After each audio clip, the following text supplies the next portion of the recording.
healthy aging, life after 70, food as medicine, natural health that actually works. Not from a doctor trying to sell you something.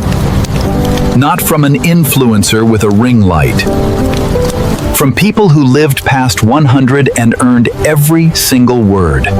This is The Art of Aging. Hi there, welcome to the Art of Aging podcast. Let's jump in. There is a muscle in your head that is either getting stronger right now or getting weaker, and you can't feel it happening either way. Every single day, somewhere between the book on your nightstand and the phone in your hand, that muscle makes its choice. And by the time you notice the difference, it's already been years. I want to tell you about a woman I'll call Ruth, 74 years old, widowed 6 years. The kind of woman who used to read 2 novels a week, Steinbeck, Agatha Christie, whatever her book club picked, until her eyes got tired and her grandson handed her his old phone to keep her company. He meant well. Everyone always means well. Within a year, Ruth wasn't reading anymore. Not because she decided to stop. Nobody decides to stop. She just noticed one Tuesday afternoon that she'd been holding a novel open on her lap for 40 minutes and had read maybe 4 pages, rereading the same paragraph again and again, like her eyes were sliding off the page. I used to read 100 pages without looking up, she told me. Now I can't make it through one without checking my phone. She thought she was losing her mind. She wasn't.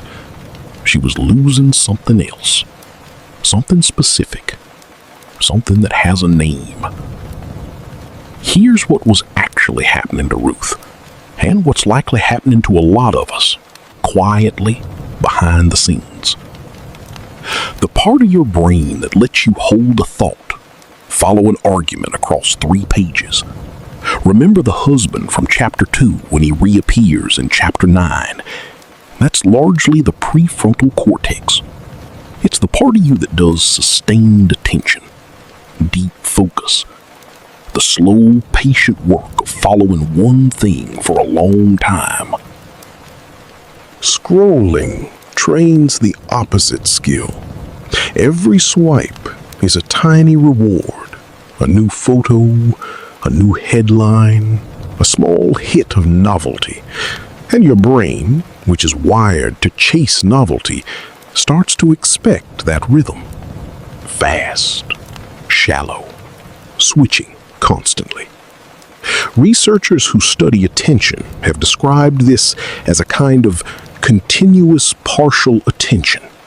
Never fully in one place, never fully out of it either. Do that for years, and the brain doesn't just get used to it, it gets good at it. The way you get good at anything you practice. And good at scrolling and good at deep reading pull the mind in opposite directions. This isn't really about books versus phones. It's about which kind of attention you're training, one repetition at a time, every single day. Ruth wasn't losing her mind. She was simply out of practice at something her brain used to do effortlessly, like a muscle that's still there, just unused. So here is the entire practice, and it costs nothing. 10 pages. A physical book in your hands, no screen nearby. Same time each day if you can. Many people find it works best right before bed, when there's nothing left competing for your attention. Not 10 pages of news, not 10 pages of your phone's reading mode. A real book, printed, with weight in your hands, and a corner you can dog ear. If your eyes tire quickly, large print editions exist for almost everything now, and your local library will usually have them on request. If 10 pages feels hard at first, if you notice your mind drifting back to the phone the way Ruth's did, that's not failure. That's the muscle waking up. Stay with it anyway. Most people who try this notice within a few weeks that the drifting happens less. The page holds them longer. That's not magic. That's practice. Doing what practice always does. But underneath all of this, there's something Ruth said to me that I haven't been able to forget. She said the real loss wasn't the reading. It was the quiet. A book asks you to sit still with one person's mind for a while, she told me.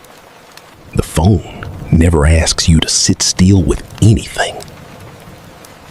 There's a kind of dignity in slowness that our culture has quietly stopped valuing.